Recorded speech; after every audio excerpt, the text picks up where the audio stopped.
আসরের নামাজের বড় দাম। কেমন দাম? দিল্লি শহর, ভারতের রাজধানীতে দাঁড়ানো আছে কুতুব মিনার, আসেনি? কার নামে সেই কুতুব মিনারে দাঁড়ানো? কে সে কুতুবুল আলম? ওই বান্দা। কার নামে কুতুব মিনার? হিন্দুদের শহরে দাঁড়ানো ওই বান্দা। আপনার আমার মতো কোন চাপাবাজ মোল্লা না, ওই বান্দা হলো জগৎ বিখ্যাত কুতুবুল আলম আল্লামা কুতুবউদ্দিন বখতিয়ার কাকি রহমাতুল্লাহ। কত বড় আল্লাহ একটু বলবো নাকি? যার নামে কুতুব মিনার, হিন্দুদের শহর, রাজধানী দিল্লির শহরে দাঁড়িয়ে আছে কুতুব মিনার।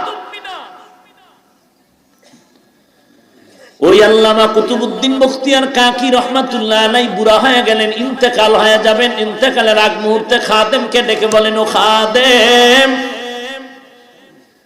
পরকালের পাড়ি জমানোর জন্য আমি রেডি হয়ে যাচ্ছি, সময় বেশি আর বাকি নাই, তবে দুটো ওসিয়ত করে যাই, যথাযথ পালন করবি। এক নাম্বার, ইন্তেকাল হওয়া মাত্র দেরি না করে জানাজা পড়ায় দাফন করে দিবি, কারণ রাহমাতুল লিল আলামিনের নিয়ম হলো মাইয়িতের উপরে রাখবা না, তাড়াতাড়ি দাফন করো, যত দেরি করবা ততই মাইয়িতের কষ্ট হবে।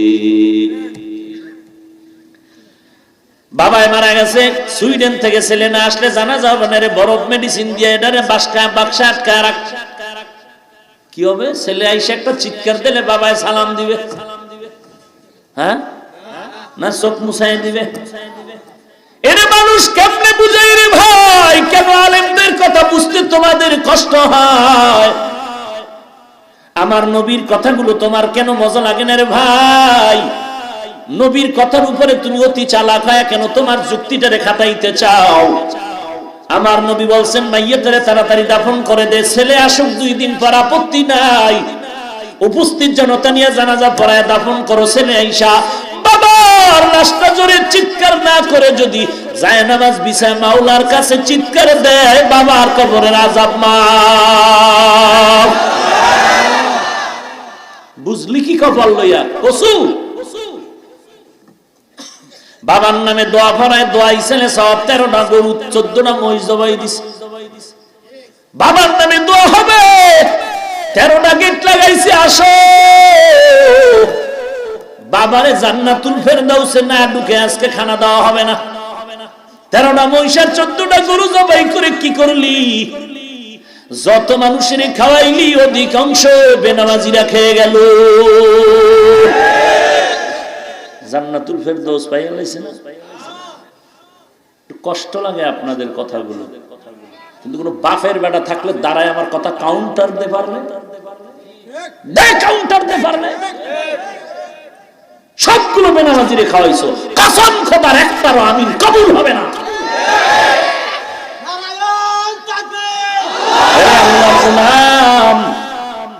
এই টাকাগুলো যদি, কত বান্দা আছে গুলিস্তানে ডাস্টবিনে পড়ে আছে, একটা শীতের পোশাক নাই, কম্বল নাই, ল্যাপ নাই, ঘুমাইতে পারে না।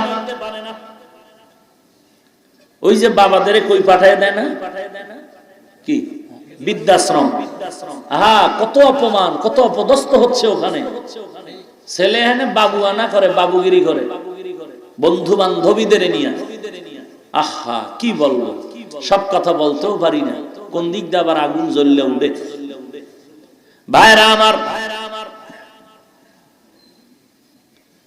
কত মাদ্রাসার গরিব এতিম অসহায় ছাত্র 24টা ঘন্টা আল্লাহর কোরআন পড়ে, নবীর হাদিস পড়ে, তাহাজ্জুদ পড়ে, কান্নার আওয়াজ।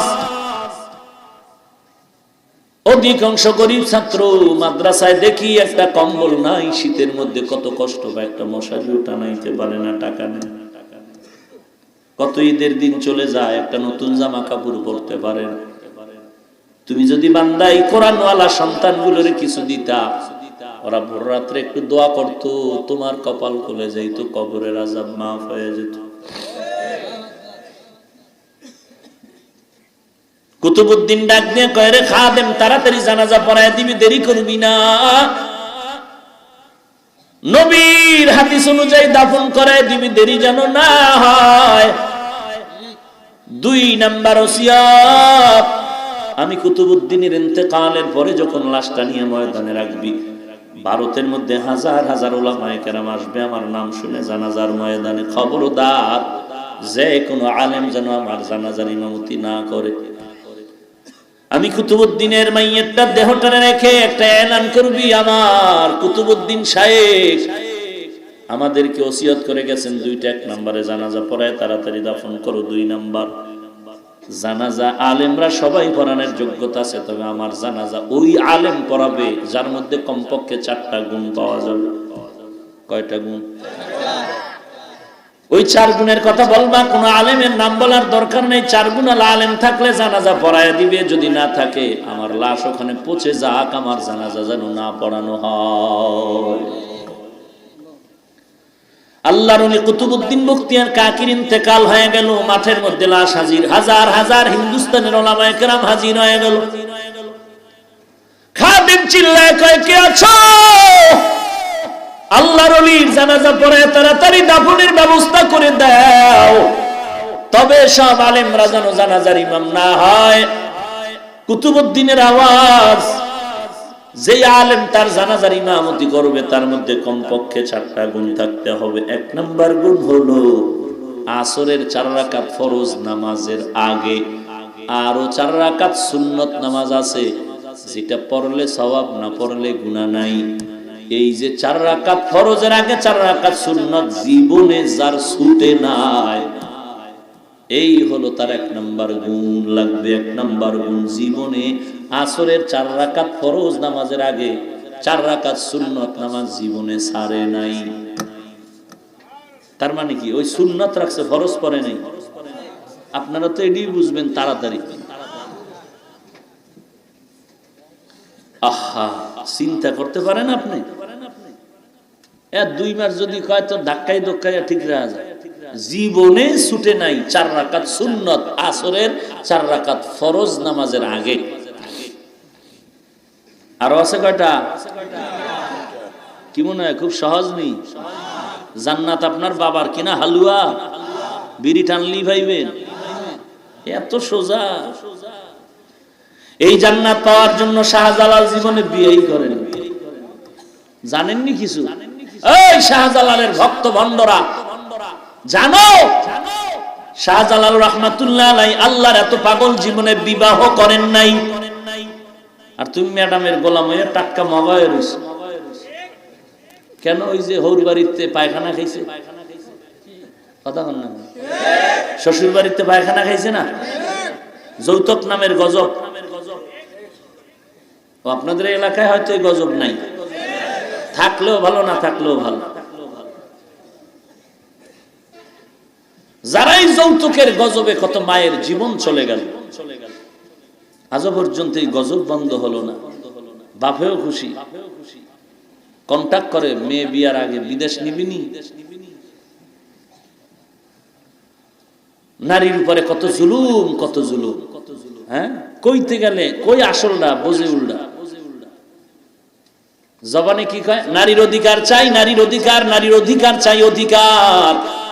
অথচ পদে পদে নারীর উপরে করা হয় জুলুম। নারীর অধিকার চাইলে আমার নারী, আমার মা, আমার বোন পুরুষের মতো কাজ করতে হবে কেন? ঘরের মধ্যে বসাইয়া বেতন দিতে হবে।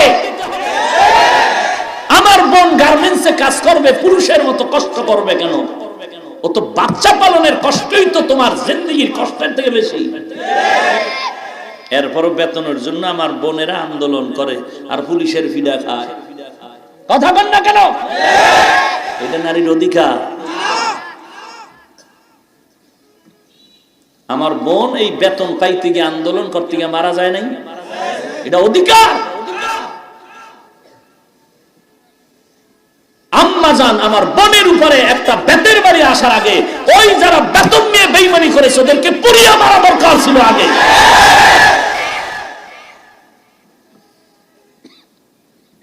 এরপরে কত ইজ্জত নষ্ট হচ্ছে আমার বোনের রাস্তাঘাটে।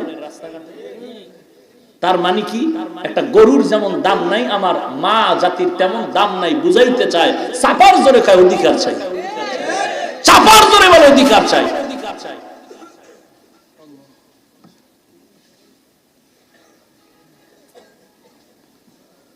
আল্লাহ আমাদের হেদায়েত দান করুন। পৃথিবীর কোন ধর্মেরা কোন ধর্ম নারীর ইজ্জত অধিকার রক্ষা করতে পারেনি, একমাত্র ইসলাম করেছে। 1000 জুতা দাও আমার কপালে, যদি মিথ্যা বলি প্রমাণ করতে পারো, 1000 জুতা মারো আমার কপালে।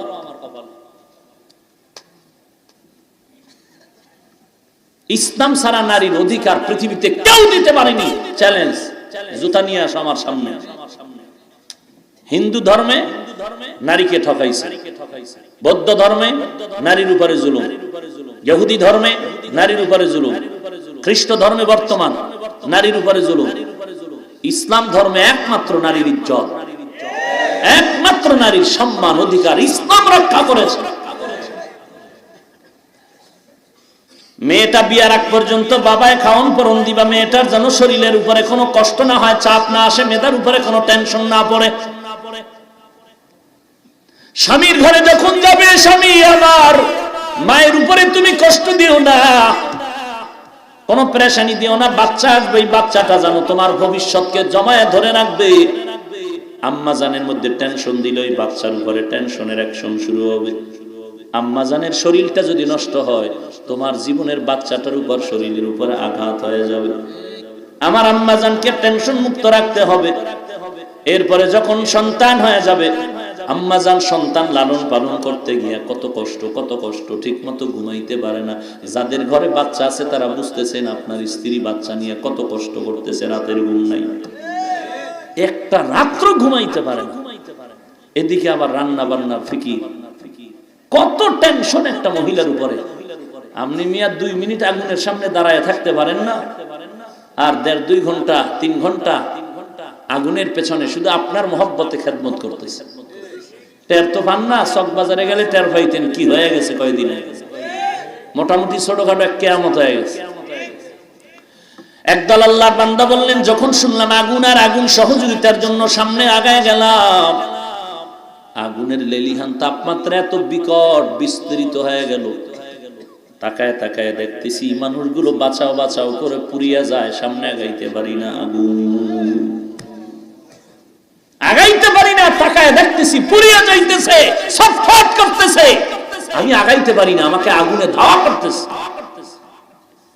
মা তাকায় দেখছে বাচ্চা সামনে পুড়িয়া যায়, কি করবে, নিজেরে নিয়ে ব্যস্ত। কিয়ামত, এক কিয়ামত হয়ে গেছে। বাচ্চা দেখছে তার ভাই পুড়ে যায়, তার মা পুড়ে যায়, কিছু করার নাই। মাথাটা বালিশে লাগায় 1/2 মিনিট চোখ বন্ধ করে একটু চিন্তা করে দেখেন যে মাথা আপনার গরম হয়ে যায়, আসলে কি হয়ে গেল। সামান্য একটু মুসিবত আপনার উপর আসলে কি যে মাথা গরম হয়ে যায়। ছেলেকে আব্বুকে কথা কইস না, মাথা গরম, সর লাথি বানু, সর, মাথা গরম, একটু টেনশন। পুলিশে টেলিফোন করছে, দেখা করে টেনশন শুরু হয়ে গেছে।